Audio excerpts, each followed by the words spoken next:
The legend of the vampire has been told for centuries, capturing the dark shadows of our imagination and inspiring filmmakers and actors to breathe new life into the undead. But there's never been a vampire like Barnabas Collins. What is this? Some spectre approaches. Have at me, Lucifer.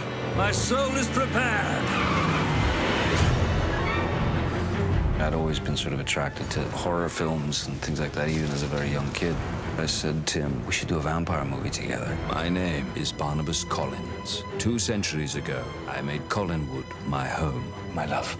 until a jealous witch cursed me, condemning me to the shadows. What have you done? For all time. I could see right away that he had a passion for it. Nosferatu with Max Schreck was one of my favorites. Dracula, of course, with Bela Lugosi. Boris Karloff, Lon Chaney. Christopher Lee certainly is one of the greats. It was a real treat getting to work with Christopher. I mean, the guy's a legend. Barnabas Collins. Collins? Why does a Collins want to talk to me? One of my favorite moments I've ever been able to experience in a film was I got to hypnotize Dracula. I got to hypnotize Christopher Lee.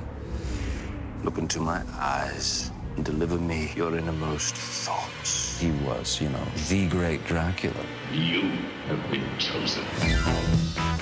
Welcome home, Barnabas Collins. Surely you are aware of the darkness that has plagued our family. He was a very reluctant vampire.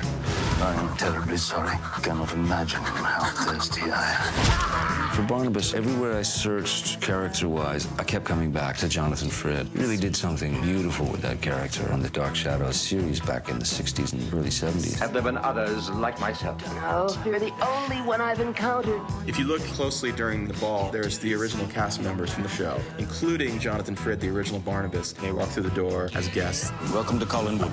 There's great humor in it, but great humor that comes out of very serious issues. I simply seek advice on the art of courting a woman of this time. You obviously mean Vicky.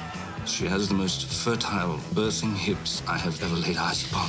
You're weird. Do you really think so? About tapping into vampires, witches, ghosts. The reason they're powerful because we all kind of experience those feelings on some level. If a man can become a monster, then a monster can become a man. It's something that remains in our popular culture because it's strangely part of our everyday lives. I see that you have grown desperate enough to sell off the family silverware. How could you tell? These are exact replicas. Had this fork been real silver, my hand would have burst into flames upon its slightest touch.